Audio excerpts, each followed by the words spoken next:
not inside, just 3 inches. Okay. That's okay. Has anybody used a fire extinguisher before? Anyone had to use one before? No? They're pretty important. This one here, the one that made a big mess just now, you can see it's a dry powder. This one here is the one you'd find at Home Depot. Most public spaces have this kind. Does anyone know what kind that's called? ABC, so it's a dry chemical, but it's actually very similar to baking powder, baking soda. So it's not, you wouldn't really want to breathe it all day, but it's not poisonous or toxic. Okay? Which way is the wind going now? You can see the rain. You have about an 8 to 10 foot range. So if you ever had to use one, you'd want to be about 10 feet away at least before you start it. Okay? That's what this one. If you buy this and you put it in your kitchen, every 6 months you want to turn it upside down and go like that. And that's because this is the powder in here can settle and it can gum up. So then later, after so many years, it might not come out, just gas might come out. Okay? So you can go like that, and you can also, if it's quiet, you can shake it and you can hear the powder, it's loose. Okay? You also have the gauge there, which tells you the pressure. So this is an ABC. It's good for regular fire. It's good for electrical. If you had something that was plugged in that was arcing, for whatever reason, you would try to turn the power off, but if you couldn't, you could safely use that. And it's also good for cooking fire, oil fire. So oil fires you would never throw water on because it would splatter. This one here is the traditional kind. It's just pressure and water. So it comes out in a spray.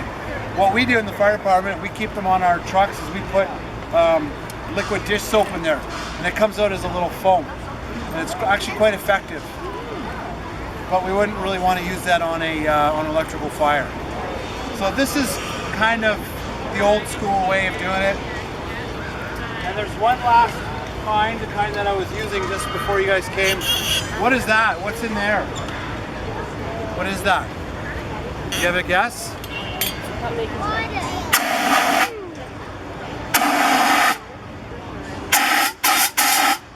It's very cold. I wouldn't want to do that. It would freeze my hand. It's carbon dioxide.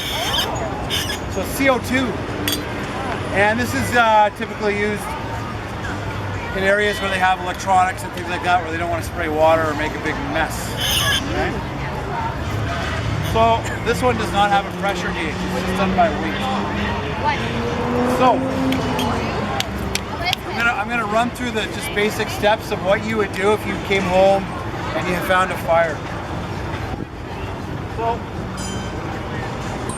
if I came home and I saw, oh, I have a fire. What's your name? Albert. What's your name? Albert. Albert, I'd say, Albert, call 911.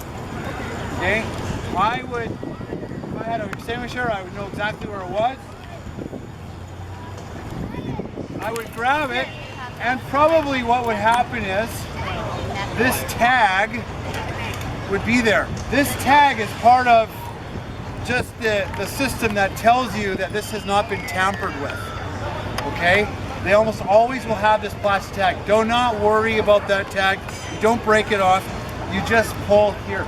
So I'm holding it like that. If I push down, there's no way I'm ever going to be able to get it out. I can pull all day long. Okay? But that tag is there. It's not going to stop me. I make sure that my thumb is off and I'm holding it just like that, and I just pull.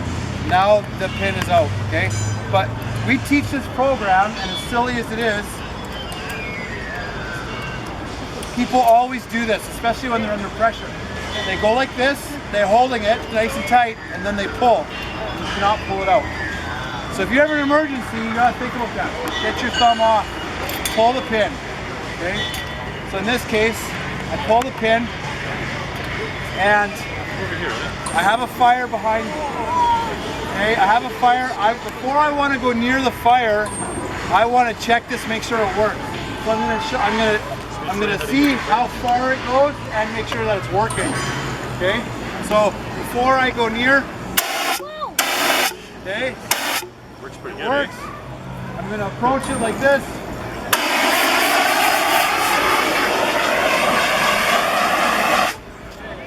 And then back away. Put the fire out. That's how you put a fire out. So that's how you do that. You would back away from the fire. If you put the fire out in front like this, you could flare up and catch you on fire in the back. How long will one of these little guys last, do you think? Good question. This is a typical unit you'll use in your home. It's about 8 seconds worth. 8 seconds, that's it? 8 seconds to 10 seconds. Okay?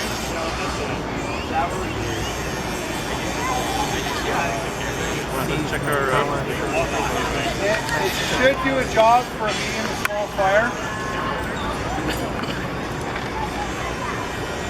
That's what it looks like when it comes out. It's just like baking soda. Okay? It's not toxic. It's messy. If I use it on the fire,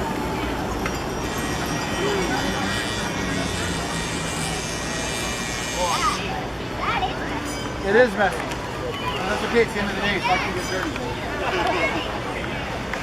So, is there any questions?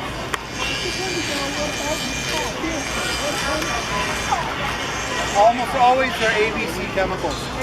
For the rest of you guys, I'll meet you over here. If you have questions, I have a handout with some extra information. And for kids, I have helmets, stickers, and tattoos if you want to meet over here. Or for adults if you like stickers and tattoos. Which one is not messy? Not messy? Yeah, because I don't want to do that in my kitchen. Well, you can see while buying a CO2. CO2, right? Yeah. Okay, thank you. Yeah.